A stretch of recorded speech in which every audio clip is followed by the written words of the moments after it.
मुआवजा नहीं, सच तो यह है कि इस पर आपराधिक धाराओं के तहत मुकदमा दर्ज किया जाना चाहिए।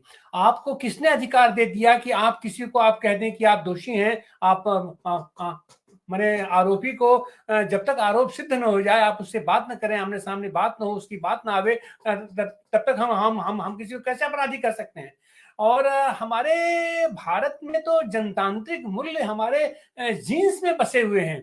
उसके बावजूद एक बार हमको याद आता है कि इंदिरा गांधी जी ने एक बार तानाशाही रुख अख्तियार किया और जो सब वो लगा दिया, आपात स्थिति लगाई, और उसके खिलाफ जनता में व्यापक असंतोष हुआ। और जो जैसे ही जनता को मौका मिला, उसको उन्होंने उलट दिया इंदिरा गांधी जी को। लेकिन आज तो जिस तरीके से है, उससे ज्यादा कहीं विभत्स तरीके से ये इनका बुलडोजर न्याय या इनका पूरी पूरी कार्य पद्धति काम कर रही है। फिर भी जनता के बीच में कोई उस तरीके का उबाल नहीं दिखाई पड़ रहा है। तो हम चलेंगे अपने कांग्रेस के प्रवक्ता उत्तर प्रदेश के हैं संजीव सिंह जी। संजीव सिंह जी, आप अपनी बात रखिए इस संदर्भ में, आप क्या सोचते हैं? सबसे पहले तो सर, आज जो गुवाहाटी हाईकोर्ट के चीफ जस्टिस का बुलडोजर प्रक्रिया जो अपनाई गई है, खासकर भाजपा शासित राज्यों पे उस पर जो पहल की है या उस पर फटकार लगाई है, और बहुत सही कहा अभी पूर्व के वक्ता अमित जी ने कि एक तरफ हम अपने देश में संविधान दिवस मनाने जा रहे हैं, और चूंकि संविधान, कानून और व्यवस्था दो सत्ता के अधीन होता, दोनों एक दूसरे के पूरक हैं।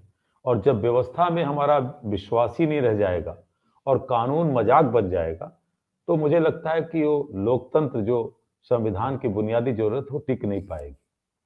और वही हो रहा है। तभी हाईकोर्ट के chief justice, Guwahati chief justice ने कहा कि अगर ऐसा लगता है तो कल को आप मेरी कोर्ट भी खोज सकते हो किसी बात की जांच करने के लिए। और यहां तक भी मजाकिया टिप्पणी करते हुए कहा कि ऐसी तो किसी मैंने सी क्लास की हिंदी फिल्म में भी नहीं देखा। अच्छा होता है कि इसकी स्क्रिप्ट जो है एक फिल्म डायरेक्टर को कह दिया कि आप उनको दे दीजिए, इस पे कोई पिक्चर बनावे। तो इस तरह से फटकार लगाते हो। और ये मुझे लगता है कि आपने जैसा शुरू में कहा कि आज जो उत्तर प्रदेश से ये बुलडोजर बाबा या बुलडोजर संस्कृति का जो शुरुआत की गई, इसको आप देखिए धीरे धीरे धीरे जितने भाजपा शासित राज्य हैं वहां पर इसको इस तरह से बहुप्रचारित किया गया। और इसके प्रचार करने के पीछे दूसरा कारण भी एक मैं बता दूं कि कहीं भी अन्याय के खिलाफ न्याय नहीं है। एक बहुसंख्यकवाद की राजनीति की तुष्टीकरण करते हुए स्पष्ट रूप से, और ऐसे लगातार इस बुलडोजर को चलाया गया। आसाम में चलाया गया था बहुत पहले, आपको ख्याल होगा कि जिस मदरसे पे चलाया गया था उस मदरसे को सरकार के द्वारा फंड भी मिला था, जांच करने के नाम पे किया गया।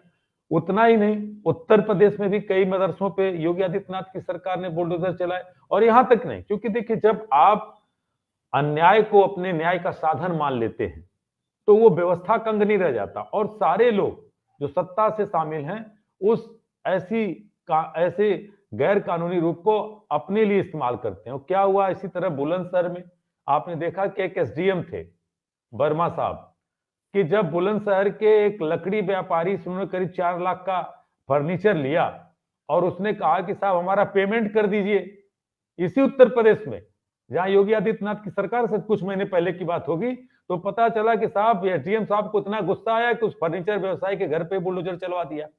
बाद में क्या हुआ हम सब जानते हैं।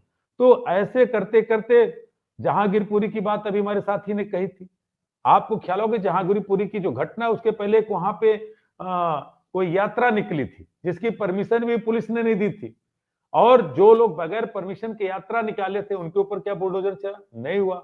यहाँ पे हमारे साथ डॉक्टर सुनीलम जी हैं, और मुझे लगता है कि क्लियर करेगा, मध्य प्रदेश में खरगोन में घटना हुई थी जहां सरकारी आवास जो बना करके दिया गया था प्रधानमंत्री आवास योजना के तहत, उस पर बुलडोजर चलाया गया। तो ऐसी चीजों को भी हम जस्टिफाइड कर रहे हैं।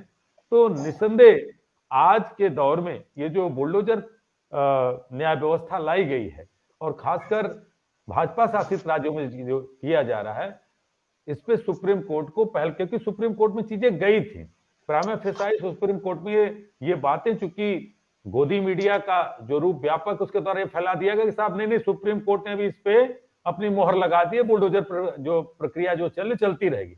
आज जरूरत है कि जिस तरह से गुवाहाटी कोर्ट ने इस पे अमल किया है, तत्काल सुप्रीम कोर्ट पे इस पे एक्शन लेना चाहिए।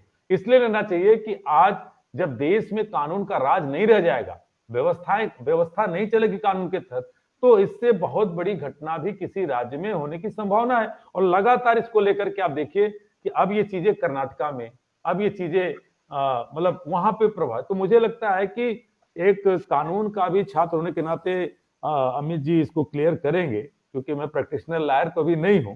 तो मुझे लगता है कि अगर पुलिस किसी के घर जांच भी करने जाती है तो आईपीसी सेक्शन 342 या 43 आती है, उसके तहत भी आप उसको तत्काल किसी के घर में घुस के आप जांच नहीं कर सकते, उसके लिए भी आपको परमिशन लेना पड़ता है। लेकिन एक ऐसी व्यवस्था चल रही है कि जहां साहब कोई जांच के लिए भी कोई आपको आदेश नहीं है, सीधे आप घुस गए और सीधे उसका घर गिरा दिया और इसको आप ढपली पीटे जा रहे। और सबसे बड़े शर्म की बात है कि जो लोग हायर एजुकेशन के तहत लोक सेवा आयोग से या प्रदेश के लोक सेवा आयोगों से जो चयनित होकर के जो अधिकारी आ रहे हैं, क्या इनकी भी मतबुद्धि मतलब भ्रमित हो चुकी है, या एक तरह से ये भी इस तरह से कानून का खिलवाड़ करा रहे हैं?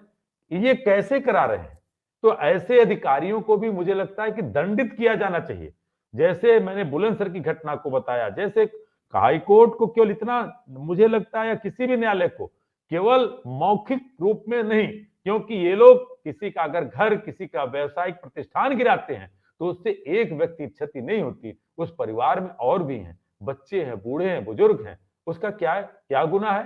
तो ऐसे अधिकारियों के ऊपर भी कोर्ट को दंडित किया जाना चाहिए, तभी मुझे लगता है कि प्रक्रिया रुक पाएगी। वरना जिस तरह से चीजें चल रही हैं, सब उसको अपनाते जा रहे हैं, वाहवाही करते जा रहे हैं, पूरी तरह से जंगल राज कायम होता जा रहा है।